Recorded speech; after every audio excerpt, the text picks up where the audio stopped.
Ave Legionari! La nostra legionaria e spettatrice Silvia Nava ha scritto una mail molto interessante, ci ha fatto una domanda. Ma i legionari romani avevano una targhetta oppure una piastrina di riconoscimento, come accade, come ben sappiamo, anche ai nostri moderni soldati? Allora, è una domanda fantastica. Siamo andati a cercare nelle fonti antiche, abbiamo scartabellato nelle fonti antiche perché chiaramente non è un'informazione e una risposta che si può trovare così immediatamente. Bisogna guardare. Ma dopo alcune ricerche possiamo finalmente dire di potervi dare una risposta, cioè sulle targhette, le piastrine dei legionari romani. Prima di cominciare vi dico una cosa importante. Come sapete ho un fratello, Alessandro Trizio, che da anni si occupa di geopolitica e lo fa a ragion veduta perché ha una capacità, vi posso dire, di capire come le situazioni evolvono nel futuro, dove le situazioni vanno a parare, e quindi ha una grande capacità di comprensione della geopolitica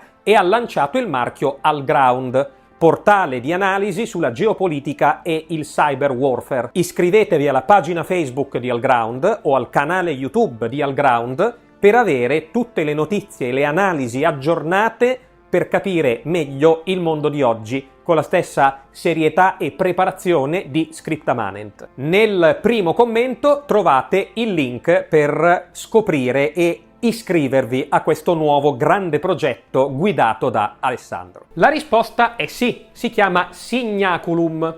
Di per sé il signaculum, attenzione, è un termine latino generico per un sigillo o un segno prodotto da un timbro, quindi vale per le iscrizioni romane su tante cose, sui tubi di piombo o i timbri sui mattoni, che era un grande classico romano, addirittura i timbri sul pane che i panettieri realizzavano, e ovviamente si applica anche alla piastrina di piombo, realizzata in piombo, dei soldati romani. Bisogna dire che gli studiosi ritengono che questa piastrina in realtà contenesse, come è facile intuire, delle informazioni personali sul legionario, il suo nome, la legione di appartenenza, per identificarlo in caso di morte, diciamo con una funzione identica alla moderna piastrina dei soldati, la piastrina identificativa, che ha effettivamente quindi un sigillo, un piccolo timbro che permette di autenticare l'identità del defunto. Ora, il signaculum del soldato romano veniva portato in una piccola borsa di cuoio appesa al collo, per essere chiaramente il più comoda possibile. Addirittura, nelle fonti antiche e nel De Re Militari, lo scrittore militare, grande fonte assolutamente attendibile, Vegezio, Renato Vegezio, spiega una cosa importante, dice: molti, sebbene promettenti all'apparenza, si rivelano molto inadatti alla prova militare. Questi devono essere respinti e devono essere sostituiti da uomini migliori, perché non è il numero, ma il coraggio a prevalere. Dopo l'esame, attenzione a queste parole, le reclute dovrebbero ricevere il distintivo militare e imparare automaticamente l'uso delle armi anche attraverso ad un esercizio costante e quotidiano. E quindi abbiamo una fonte antica che cita la piastrina del legionario romano mentre fa una descrizione. C'è anche una storia interessante. C'è un documento del 295 d.C. dove Massimiliano di Tebessa, che era un martire cristiano, viene reclutato come ufficiale nell'esercito romano. Ma viene reclutato contro la sua volontà, lui non vorrebbe essere reclutato.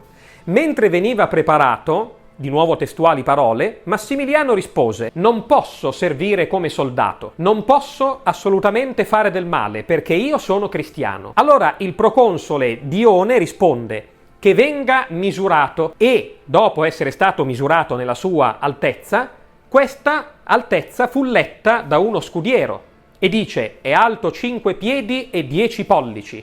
Allora Dione dice allo scudiero: va bene, consegnagli il signaculum.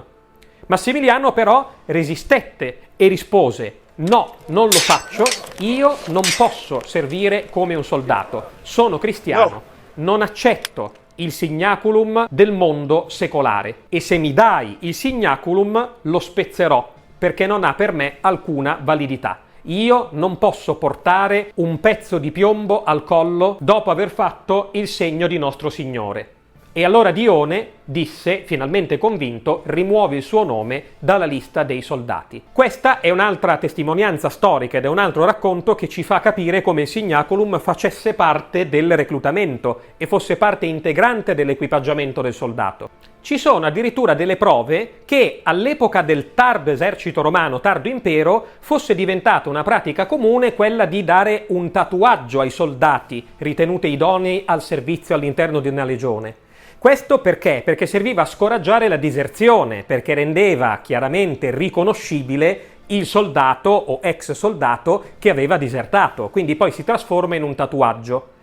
Ora, nel settore c'è una piccola diatriba circa il momento in cui il signaculum veniva consegnato alla recluta, cioè le cose non sono totalmente chiare. Lo studioso Roy Davies presuppone che l'uso del tatuaggio nell'esercito romano in realtà abbia avuto origine nella tarda antichità e interpreta il racconto che vi ho detto prima, quello del soldato che aveva rifiutato il signaculum, come un caso isolato che sopravviveva in un periodo ormai passato e ritiene che un soldato romano divenisse signatus solo dopo almeno 4 mesi di addestramento di base. Ora, questa ricostruzione però è stata criticata da un altro studioso, Konrad Stauner, il quale osserva che, sempre nelle fonti antiche, l'attribuzione del signaculum avviene contestualmente alla registrazione dei dati personali della recluta e quindi dice è un passaggio che necessariamente precedeva le prove di idoneità. È poco plausibile che Massimiliano, che era dichiaratamente contrario a impugnare le armi, abbia potuto affrontare prima 4 mesi di addestramento completo, addestramento militare, per rifiutare solamente molto dopo l'arruolamento e quindi automaticamente non indossare il signaculum. Poi c'è un altro storico, Mayol de Loupé, che propone una sorta di mediazione, cioè, secondo la sua ipotesi, le reclute ricevevano in realtà il signaculum già al momento della prima presentazione di fronte al proprio tribuno. Però c'era la possibilità di vederlo revocato qualora fossero eventualmente stati giudicati non idonei al servizio militare. Quindi solo dopo aver superato positivamente i test attitudinali, questo targhetta o tatuaggio veniva poi applicato in maniera permanente come segno di identificazione. Quindi, come vedete, la targhetta dei militari esisteva assolutamente, però non abbiamo ancora ben chiaro quando veniva data e per quanto tempo rimaneva, se era una cosa immediata o si otteneva dopo qualche tempo. Quindi, come vedete, questi sono anche dei piccoli dettagli dell'esercito romano che non venivano trascritti pari pari nelle fonti e quindi ci sono degli elementi di incertezza. Però, per rispondere alla domanda della nostra Silvia, possiamo confermarvi che anche i legionari romani avevano la loro targhetta di riconoscimento. Speriamo quindi di aver risposto a questa domanda molto interessante e come sempre vi invitiamo a iscrivervi al canale Scritta Manent immediatamente, perché io direi, se sono tutti d'accordo anche in regia, redazione, che se non si iscrivono gli mettiamo il signaculum e li strozziamo, cioè mi sembra, vi strozziamo, no? C'è una contestazione, cioè c'è un'altra idea, non lo so. Li strozziamo, è facile, li picchiamo, no? Vi impicchiamo, sì, non vi strozziamo. Strozzare poi è faticoso, se noi li impicchiamo col peso si muoiono da soli. Quindi, allora, se non vi iscrivete vi impicchiamo perché così non faremo fatica nell'uccidervi. Mi sembra giusto? Sì. Secondo me stiamo peggiorando. Sì, molto. Stiamo peggiorando tantissimo.